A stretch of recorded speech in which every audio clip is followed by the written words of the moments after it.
Allez, on va se pencher sur une expérience toute simple. Imaginez juste deux liquides avec une fine barrière entre les deux.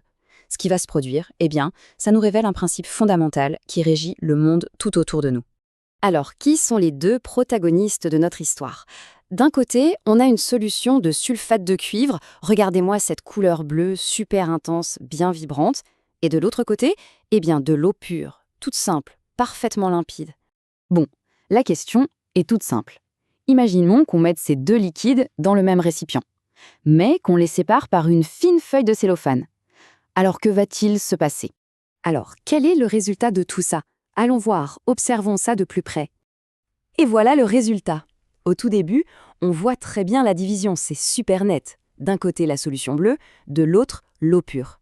Mais regardez ce qui se passe avec le temps. La couleur s'est répartie partout, de manière uniforme.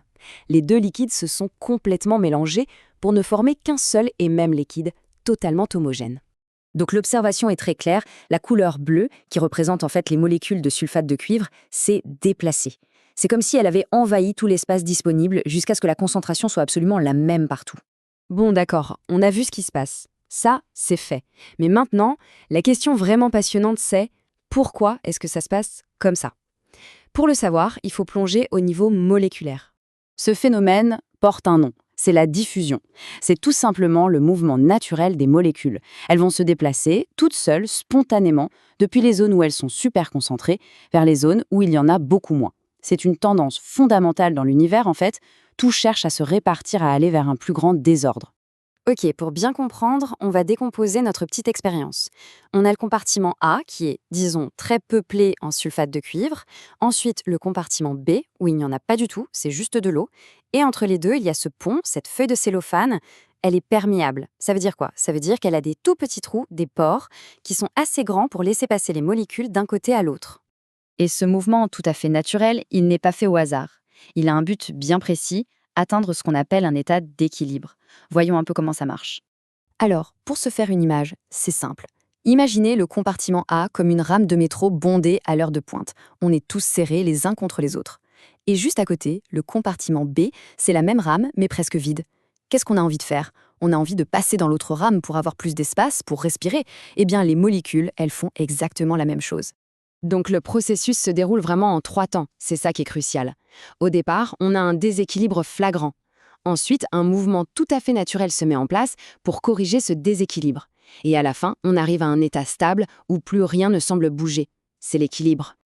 Et voilà, on atteint la destination finale, l'équilibre. Mais attention, ça ne veut pas dire que les molécules s'arrêtent de bouger, pas du tout. Elles continuent de s'agiter dans tous les sens. Simplement, à partir de ce moment, pour chaque molécule qui passe du compartiment A au B, il y en a une autre qui fait le chemin inverse, du B vers le A. Résultat, le bilan global, le mouvement net, est nul. Bon, c'est bien joli tout ça dans un bécher, mais pourquoi est-ce si important? Tout simplement parce que ce principe, la diffusion, il est au cœur même du fonctionnement de la vie.